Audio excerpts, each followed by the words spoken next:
Assalamualaikum warahmatullahi wabarakatuh. Balik lagi sama aku Susana Dewi.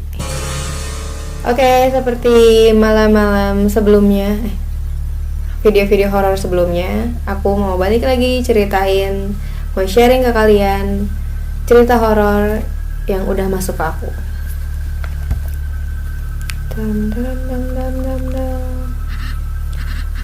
Apa kabar teman-teman semuanya? Kapan mau kirim cerita ke aku biar aku banyak bahan, jadi kita bisa ketemu tiap minggu. Ditunggu kabarnya, ditunggu kabarnya, ditunggu cerita horornya.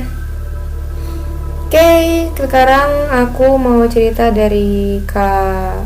Aku lupa nanya mau disensor atau enggak. Oke, aku sebutin dulu ya, dari Kak Wahyuning Tias. Jadi ceritanya Kak Wahyuning Tias ini seorang penulis horor yang emang bisa melihat hal-hal gaib, hal tak kasat mata. Jadi kalau misalnya aku ada apa-apa, aku nanya ke dia gitu, Kak, di belakang aku ada apa? Walaupun kita nggak pernah ketemu langsung ya, kita ngobrol-ngobrol cuma lewat online, cuman kayak dia bisa tahu gitu. Kalau misalnya aku lagi nggak enak badan, kayak aku ngerasa aku sehat gitu, aku nggak punya penyakit apa-apa, tapi perasaan aku nggak enak atau badan aku tiba-tiba berat, itu aku selalu nanya kayak, Kak, ini aku kenapa gitu. Nanti dia tahu kalau misalnya emang ada makhluk tak kasat mata yang nemenin aku. Oke, ternyata karena emang Kak Wahyu ini punya banyak banget cerita horor yang kisah nyata, jadi dia nanya mau hantu lokal atau hantu Belanda. Karena aku pribadi orangnya nggak milih-milih ya kan. Aku bilang semuanya. Aku nggak milih-milih karena aku pengen semua. Lalu kalau ini bilang ya udah hantu Belanda dulu. Dari awal bulan aku selalu dapat bayangan perempuan Belanda. Tinggi ramping, rambutnya pirang bergelombang. Pakai gaun pink panjang sama topi lebar.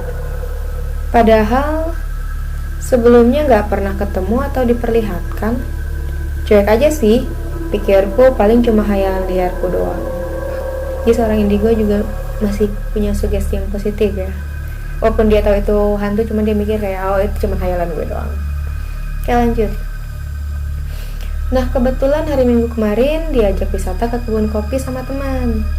Aku yain karena lagi jenuh juga sama kerjaan. Pas nyampe di sana, aku baru ingat kalau kebun kopi ini peninggalan Belanda. Lagi bayang-bayangi perempuan Belanda lalu ke tempat wisata yang emang peninggalan Belanda itu, rasanya oke, lanjut.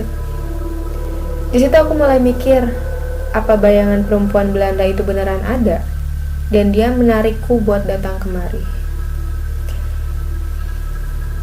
Pas foto di depan, aku udah kerasa ada yang manggil namaku terus.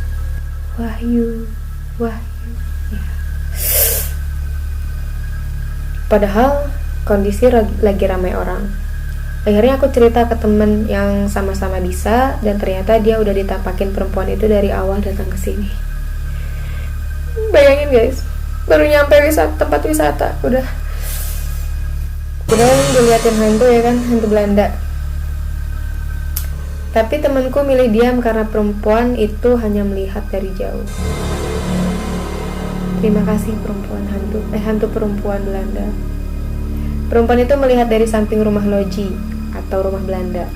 Dia melambaikan tangan meminta kami mendekat. Sini.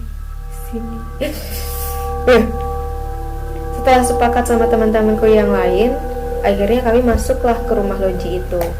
Males, tapi penasaran juga sih sama perempuan Belanda itu.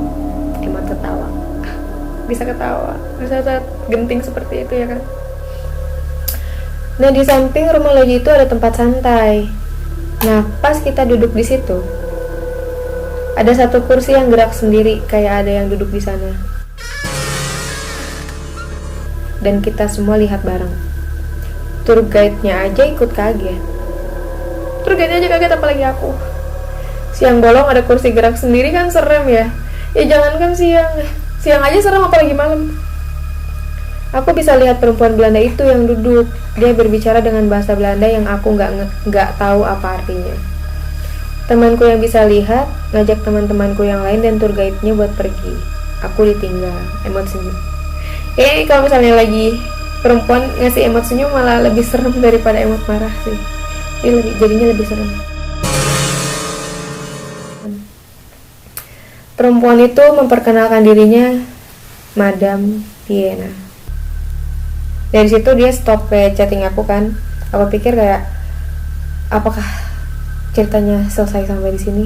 Ya udah, aku tanya lagi. Terus gimana kak? Bentar, masih panjang. Oh oke. Yang diomongin datang.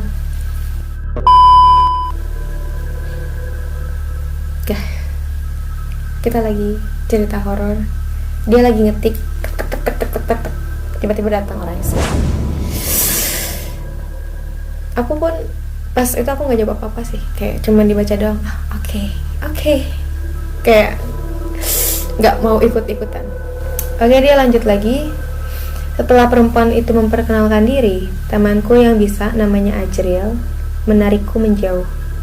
Ajril mungkin takut kalau Madame Vienna masuk ke tubuhku. Kita milih buat menjauh dulu dari rumah Loji karena suasananya mulai gak enak. Pulang dari kebun kopi, aku langsung mandi besar dan nyuci baju yang aku pakai tadi. Jaga-jaga kalau Madame Vienna diam-diam ikut pulang.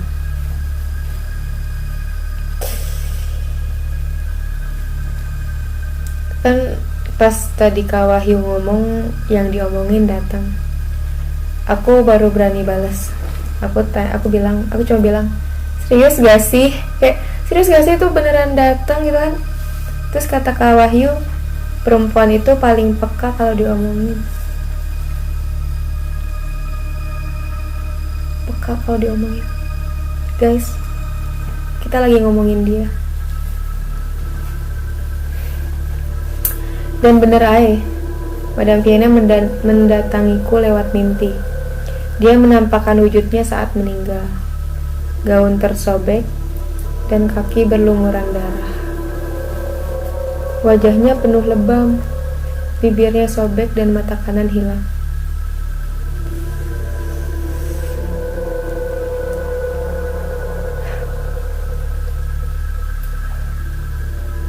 Kayak ngerasain gak sih? Kurang hungkul ya teh. Anu asa ngerasa.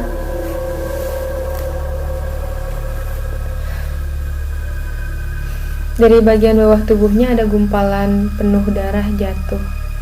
Aku bisa mendengar dia berkata, "Mijen baby." Mijen, ini tulisannya bener. Aku bacanya bener gak sih? Mijen baby. Aku cuma paham baby doang. Kan itu artinya bayi. Berarti gumpalan darah itu bayi.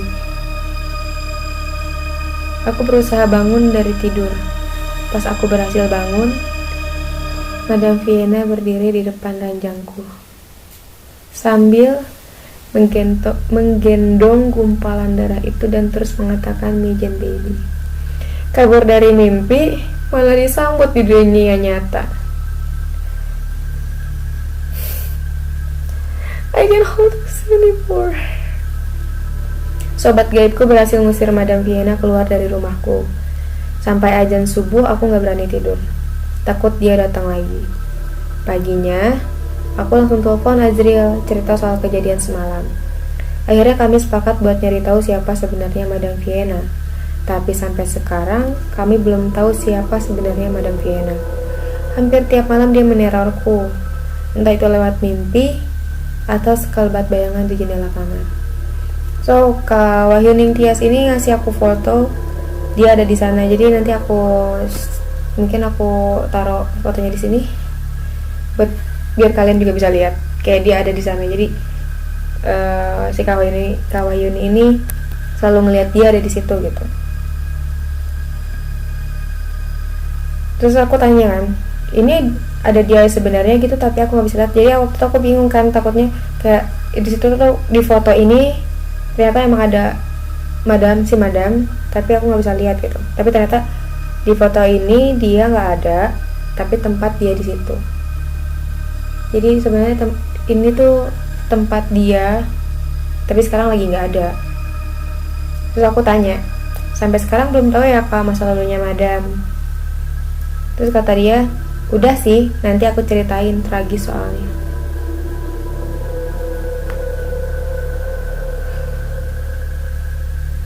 Tapi belum diceritain deh kayaknya.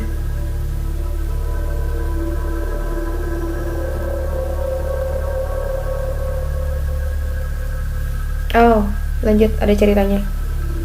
Madam dulunya seorang istri saudagar. Mereka baru menikah beberapa bulan. Madam sering ikut suaminya ke perkebunan kopi buat beli hasil panen. Saat tentara Jepang mulai datang, mereka mulai membunuh orang-orang Belanda. Suami Madam ikut menjadi korban. Dia dipenggal kepalanya tepat di depan Madam. Madam sendiri ditangkap dan dijadikan budak mereka. Tapi Madam memberontak. Akhirnya oleh tentara Jepang, Madam diikat di kursi dengan posisi siap dilecehkan. Terus mendapat pelecehan, akhirnya Madam jadi gila. Yang bikin miris, saat itu Madam sedang hamil. Dan Madam sendiri tidak tahu kalau dia sedang hamil.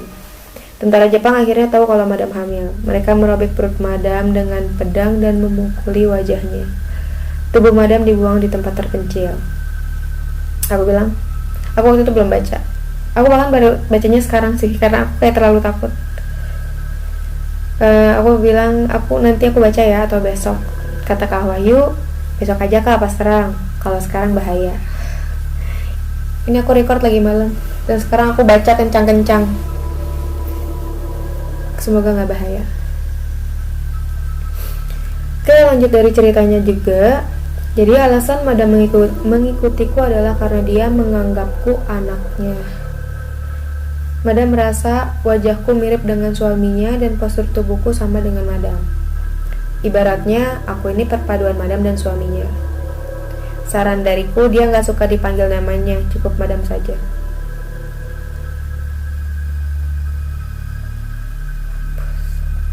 Aku berapa kali nyebutin namanya dari tadi.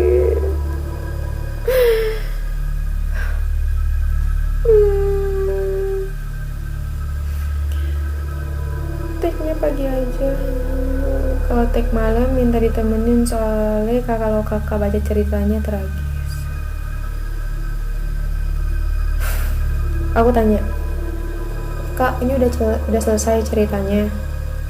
Kata Kak Wahyu, belum sih, soalnya aku masih berusaha menyenangkannya.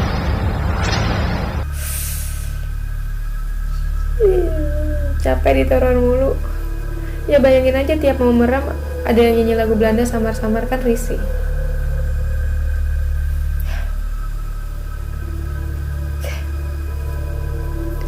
Sayangnya kelanjutannya kisahnya Madam belum di share lagi sama Kak Wahyu. Ternyata panjang sekali ya cerita Madam ini, dan aku gak mau nyebut namanya lagi. Menurut kalian gimana guys tentang ceritanya Madam hantu perempuan Belanda? Aku gak mau nyebut namanya. No, gimana kalau tiba-tiba datang? Enggak. Apakah kurang serem, apakah serem, atau apakah menurut kalian tragis atau sedih? Komen di bawah, karena aku pengen banget tahu gimana pendapat kalian tentang cerita ini. Jadi kalau misalnya emang Kak Wahyu kalau Kak Wahyu sharing lagi cerita tentang Madam ini, kelanjutannya kayak gimana, aku bakal share lagi ke kalian. Dan semoga aja ada cerita-cerita horor lain dari Kak Wahyu. Oke, buat teman-teman yang mau cerita, boleh ke Instagram aku aja, follow @susana_dewi, @susana_dewi. Tinggal follow aja lalu DM. Oke, sampai jumpa. Assalamualaikum warahmatullahi wabarakatuh.